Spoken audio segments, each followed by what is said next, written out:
నమస్కారం నా YouTube family. ఈరోజైతే ఇగో కనిపిస్తున్నాయా, ఇగో ఈ వంకాయలు, ఈ 5 వంకాయలు, ఈ గిన్నెడు బఠానీలు అనమాట. ఇవి రాత్రంతా నానబెట్టేసి ఉడకబెట్టేసాను అనమాట. ఇవి రాత్రంతా నానయ్యి గిన్నెడు ఇవి ఇలా ఉడకబెట్టకూడదు, పేస్ట్ లాగా అయిపోతాయి. ఇంతకుముందు కూడా చెప్పాను, ఒకవేళ కానీ ఇవి లావు ఉడికిపోయి అంటే చాట్ తయారవుతుంది. కొంచెం పలుగ్గా ఉన్నాయంటే వంకాయ శనగల కూరతో వండితే చాలా బాగుంటుంది ఈ కూర. ఇగో ఇది కొంచెం ధనియా పత్త, ఒక్క చిన్న ఉల్లిపాయ, ఒక్క పచ్చిమిరపకాయ ఒకటి ఎందుకు వేస్తున్నానంటే ఇందులో కారం గుండా పడుతుంది, ఇంకా లవంగాలు ఉంటాయి అవునా, అందుకోసం అన్నమాట. కారం తక్కువ, మీకు ఎంత తగినట్టు కారం మీరు వేసుకోండి. ఒక పెద్ద టమాటీలు ఒక 2, అదేనా. ఇంక దీని తర్వాత మసాలాలోనికి ఇంకోటి ఒక చిన్న ఆకు, బిర్యానీ ఆకు, ఒక చిన్నదనమాట తెల్లుల్లిపాయ, ఇవి తొక్కలు ఒలిసేసి దీనికి అనమాట ఉంచుతాను. ఒక 1/2 స్పూన్ అనమాట ఆవాలు, ఒక అర స్పూను జీలకర్ర, ఒక్కటి పెద్ద ఇలాచి, ఇంకోటి ఒక్కటంటే ఒక్కటి పెద్ద ఇలాచి, ఒక 1/2 ఇంచి దాల్చిన చెక్క, ఇంకోటి ఒక 5 లవంగాలు, ఇంకా ఒక ఇంచి వరకున్న అల్లం. ఇదంతా మీద పొట్టు తీసేసి శుభ్రంగాను కడిగేసి ఇది పొట్టు తీసేసి ఇవన్నీ ముందు నేను మిక్సీ చేసేసి పేస్ట్ చేసి ఉంచుతాను, సరేనా. ఇది ఇవన్నిటితో నేను కూర. రెండోది ఏంటంటే మసాలా మనం అనమాట డైరెక్ట్గాను పసుపు, కారం, ధనియాల పొడి ఇది వేయకూడదు. ఎందుకు వేయకూడదంటే అది పచ్చితనంలాగా ఉంటుంది, కొంచెం నానితే బాగుంటుంది. అది నానబెట్టడానికి మనం ఏటి చేస్తామంటే చూపిస్తున్నాను చూడండి. ఇవైతే పక్కకు పెడతాను. ఇలాగ ఒక గిన్నె తీసుకొని ఇందులోని కొంచెం నీళ్ళు వేద్దాం. కొంచెం నీళ్ళు వేసేసిన తర్వాత ఇందులోన మీరు ఎంత తింటారో అంత తగినంత కారం. నాకైతే ఇదిగో ఇంత కారం అయితే సరిపోతుంది. 2 చెంచాల కారం నాకు చాలు. ఇగో చాలు. దీని తర్వాత ఒక 1/2 చెంచా పసుపు, దాని మీద కొంచెం ధనియాల పొడి. నేను ఏదైనా కారం, పసుపు, ధనియాల పొడి అన్నీ ఇంట్లోనే చేసుకుంటాను తయారీ. ఇగోటి 2 చెంచాల వరకు ఇవి శుభ్రంగా వేపేసి గుండ చేసుకొని ఉంచుకున్నాను. దీని తర్వాత ఈ కూరకు తగినట్టు ఉప్పు, ఇదైతే సరిపోతుంది నాకు. ఉప్పు ఇవన్నిటికీ శుభ్రంగా ఇలాగ కలిపేసుకుంటున్నాను. ఇది కలిపేసుకొని అంటే కూర వండేలోగా 5 నిమిషాల ముందు ఇదంతా కలిపియాలి. ఇది ఇలాగ ఉండాలి. ఇగోటి ఇలా కలిపేసుకో. ఇది నానుతుంది శుభ్రంగా, నానేసి నూనెలో నేగితే కూర రుచి వేరే లెవెల్లో ఉంటుంది చూడండి. ఇగో ఇప్పుడైతే ఇది పెట్టాను. ఇది నేను మిక్సీలో పేస్ట్ చేస్తాను, వంకాయలు కోస్తాను, మీకు పొయ్యి దగ్గర పట్టుకొని వెళ్దాం పదండి.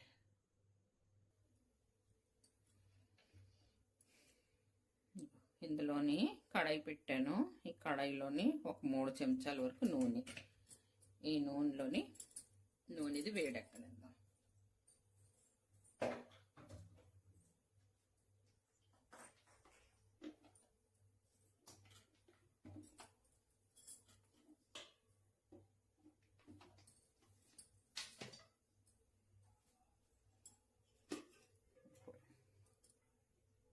ఫస్ట్ ఇందులోని ఉల్లిపాయలు వేసిద్దాం.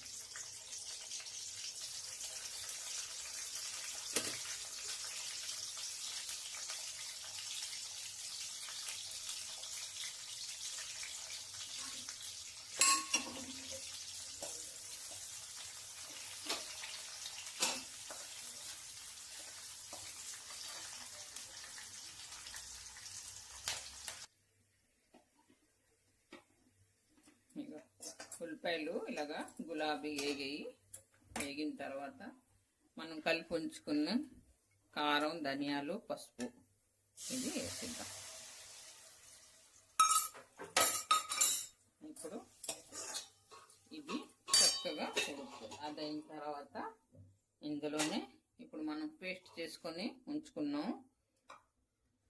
తెల్లుల్లిపాయ, అల్లం, లవంగులు, దాల్చిన చెక్క ఇది కూరం చేసుకొని వంటగదిలో మంచి అరోమా వాసన వస్తుంది మస్తుగా. ఇప్పుడు ఇది బాగా ఫ్రై కొంచెం నూనె బయటకు వచ్చిన వరకు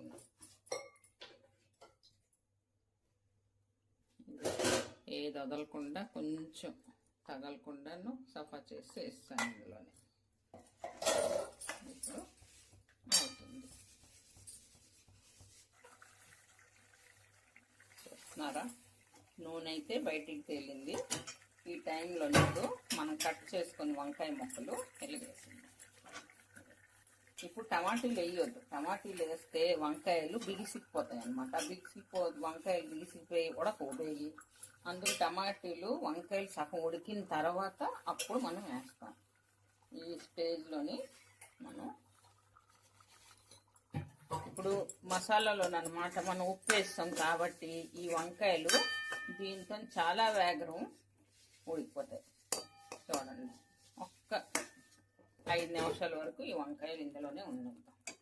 చూస్తున్నారా ఎంత కలర్ఫుల్గా ఎంత బాగుందో. ఒక్కసారి నా వంటలు నాకు ఏ వచ్చో నేనేమో మీకు చేసి చూపిస్తున్నాను. నాకు సబ్స్క్రైబ్ రాకపోని లైక్ చేయకపోని ఇప్పుడు 2 సంవత్సరాలు బట్టి నేను చేసుకొని ఉన్నాను. కానీ నా ఛానల్కి ఏది ముందుకు వెళ్ళకుంటుంది. కానీ నా మనసు పోనీ ఒక నలుగురైనా నేర్చుకుంటారు కదా, ఒక ఇద్దరైనా చూస్తారు కదా అన్న భావంతో వంటలు చేస్తుంటాను. ఇది కొంచెం ఉడికేది. దీంట్లో ఇప్పుడు మనం ఈ బఠానీలు వేసిద్దాం. బఠానీలు వేసి ఇప్పటికి నేను టమాటీలు వేయలేదు, ఎందుకంటే ఈ రెండు ఇప్పుడు దగ్గరగా చక్కగా ఉడకాలి. ఉడికిన తర్వాత అప్పుడు ఇప్పుడు వరకు నేను నీళ్ళు కూడా వేయలేదు. నీళ్ళు వేస్తాను, ఎప్పుడు వేస్తాను మీకు చూపిస్తాను.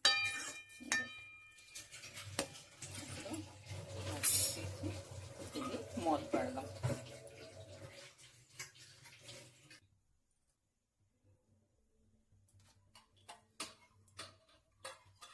రండి చూద్దాం దీని అవుతారు. ఇక చక్కగా నూనె తేలిపోయింది, దగ్గరికి వచ్చింది. వంకాయలు కూడా శుభ్రంగా ఉడికాయి. అంటే కొంచెం ఇంకుంది. అది ఇప్పుడు ఇగో ఈ టమాటీలు, ఈ ఒక్క పచ్చిమిరపకాయలు ఇందులో వేసిద్దాం. ఇప్పుడు ఈ నీరు వచ్చేసి ఇంకా బాగా ఉడికిపోతాయి. ఇప్పుడు కూడా నీళ్ళు వేయొద్దు.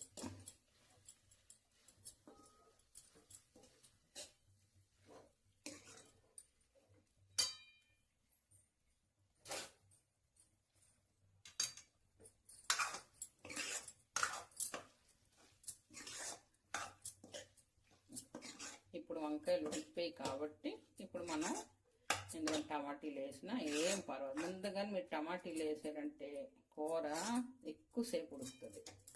ఇప్పుడు దీనికి మూత పెట్టేసి ఇంకొక 5 నిమిషాలు కమలనిద్దాం.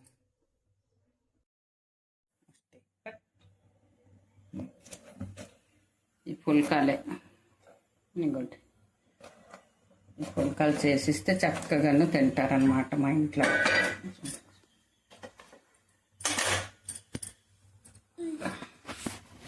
ఇప్పుడైతే రొట్టెలు చేసేసుకున్నాం. ఇంకా ఈ కూర కూడా వచ్చింది, దగ్గర కాయలో వచ్చింది. ఇప్పుడు దీనికి ఇప్పుడు ఈ టమాటీలు చూస్తున్నారా, కమిలిపోయి బాగాను ఇలాగ మనం గరిటతోని ఇలా శుభ్రం కొట్టేసి ఇప్పుడు వంకాయ శనగలు ఇవి శుభ్రంగా మెత్తబడే. ఇప్పుడు ఇందులోనే కొంచెం నీళ్ళు వేసుకుందాం, కొంచెం లావద్దు. అచ్చా నీళ్ళు కూడాను మీరు చల్లటి నీళ్ళు ఎప్పుడు వేయొద్దు, కూరల్లోని వేడి నీళ్ళు వేయండి. కొంచెం వేడి నీళ్ళు వేసుకుంటే చక్కగా ఉంటుంది అన్నమాట. అదే కానీ మీరు చల్లటి నీళ్ళు వేసారంటే దాని ఫ్లేవర్ తగ్గిపోతుంది, చాలా తగ్గిపోతుంది. కొంచెం లావు వేయొద్దు, అసలు ఉడికిపోయింది కదా మన కూర, అందుకు లావు వేయొద్దు. రొట్టెలోనికి ఇగురు కూర బాగుంటుంది. ఇప్పుడు నేనైతే ఉప్పు నాకు సరిపోతుంది. మీరు చూసుకోండి, మీ ఉప్పు కానీ మీకు తక్కువగా ఉంటే మీరు ఉప్పు వేసుకోండి. కారం ఉప్పు మీరు తగినట్టు. ఇప్పుడు నుంచి కొంచెం ధనియా పత్తా, కొత్తిమీర వేసేసి ఒక 2 ఉడుకులు ఉడకనిద్దాం.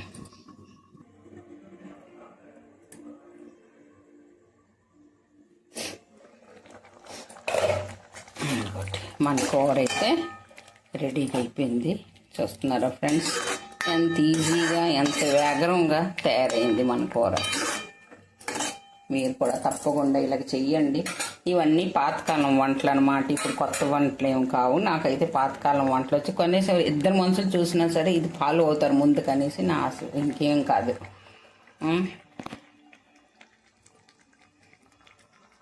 ఇగోటి ఒకవేళ కానీ మీకు నచ్చితే తప్పకుండా ఒక మెసేజ్ పెట్టండి, లైక్ చేయండి, షేర్ చేయండి, సబ్స్క్రైబ్ చేయండి ఫ్రెండ్స్.